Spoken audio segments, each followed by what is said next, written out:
We've got the best deal to keep you safe online. For a limited time, get 70% off a 3-year plan at nordvpn.com/TYT.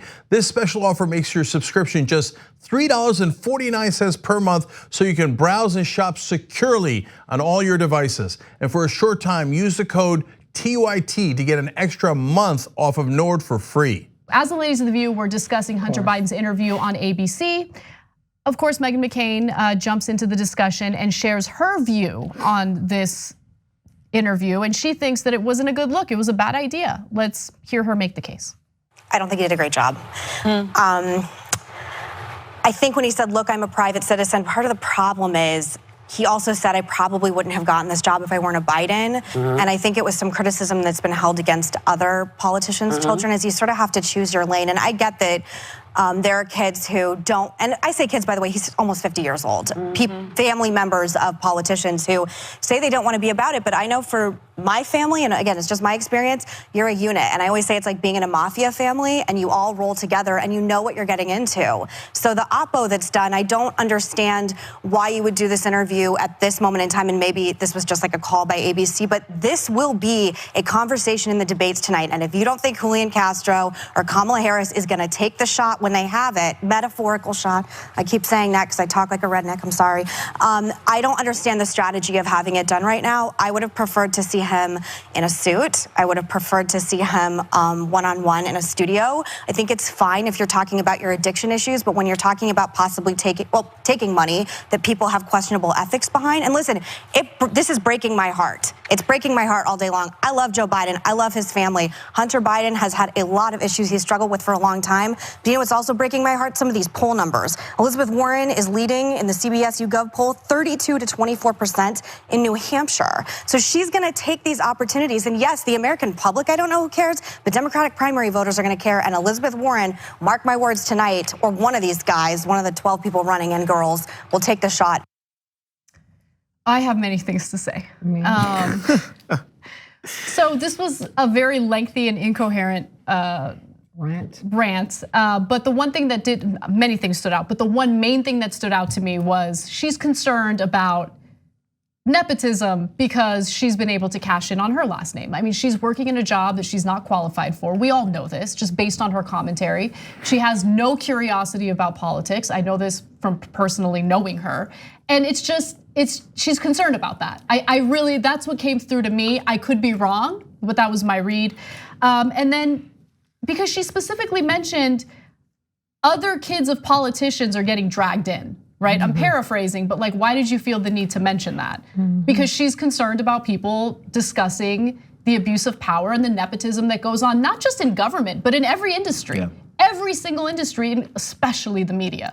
So that was interesting. Yeah, her last, I think, concern was about whether or not Biden would lose. She goes, this is gonna be damaging, and I love the Bidens. What's really troubling me are these poll numbers. Now, usually when you see poll numbers, and maybe especially when it comes to a primary, and generally you would think a lot of the candidates would have similar points of view, you'd go, man, these poll numbers are troubling. What is it that Joe Biden is doing that now Elizabeth Warren, who has surpassed him, is doing or saying? Maybe we should reframe the way we're approaching this campaign, and then maybe appeal to voters rather than just being concerned about it and say, let's try and cover up as much as possible because this is making us look bad. A presidential candidacy is now based on how bad you look, not the ideas and the things that you would bring forward. Definitely. Let me tell you what I think about Meghan McCain. Please. What's really funny to me is how deep the tribalism has gone, right? Notice how she drops in there, I'm sorry, I talk like a redneck. She's speaking directly to her base when she does that, right? They always think that they're trying to slip something in, like, because that's who she's talking to, right? Right is right and wrong is wrong, right? I only respect the people who respect that. I don't care if you are a Republican, if you're a Democrat. If you're a Republican and it's cool for you that black people are being assassinated in the middle of the street, I'm not cool with you. You know, like you can be conservative all you want, but if you're being conservative means that you cool with black people getting murdered, then I got a problem with you. So when I sit here and I listen to this woman talk, this is why I don't like The View. This is why I don't like it, right? You got these people who take sides, and regardless of how wrong it is, they're gonna defend their side. She is the most defending of Donald Trump, not on Donald Trump's side person ever on television, man. It's so shady to me. I can't respect it. I can't rock with that. And you shouldn't rock with it either. And if you are a so-called redneck and you think those are your people, you are sadly mistaken. Because when they say I talk like a redneck means I don't speak correctly, I speak violently, I talk about shooting and people think I'm gonna shoot somebody. How insulting is that? Not only is it insulting, but in her mind, that's a way of connecting with the right wing or people in middle America. But in reality, like, understand that she's nothing like those people. No. Like she might like to shoot guns, she might like to drink, I don't know, bourbon or whatever. She was talking about what she drank, a whole whiskey. Yeah, that's her marriage. That's like when people say they're down with black people or they're down with Latinos, and they'll say, I have a tattoo of my grandmother on my arm. It's insulting. It's insulting to people and white people too. You should be offended. Right. Listen, I just think I knew she would find a way. When you talk about nepotism, you should be nervous. Like if you're because not only are you benefiting from nepotism, you bank on it weekly because count how many times Meghan has told you about being John McCain's daughter. She banks on it daily because she's unlikable and he's not. He wasn't.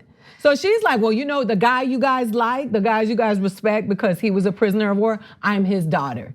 So of course. And it is kind of interesting to juxtapose her behavior on the show with Abby Huntsman, because Abby Huntsman, it's the same deal. It's nepotism, right? Her father was a politician as well. But she's taken, I think, a more savvy path of not being so unlikable. Yeah. So people don't attack her for it as much as they attack Meghan McCain. And Meghan McCain makes everything about her. That entire rant was about her. Always. It was about, I don't like that other politicians' kids are getting dragged into this. That's all about her. She mentions, so when she mentioned Biden's poll numbers, that was also about her because she likes Biden. I get the sense that she was planning on voting for Biden. If he's slipping in the polls, for good reason, by the way, well then, oh my God, look at Warren, the big scary Warren. She's doing well, she's surging. It's about her. It's not really about, hey, what's best for the country? That's right. Let's talk about the corruption and the abuses of power that take place.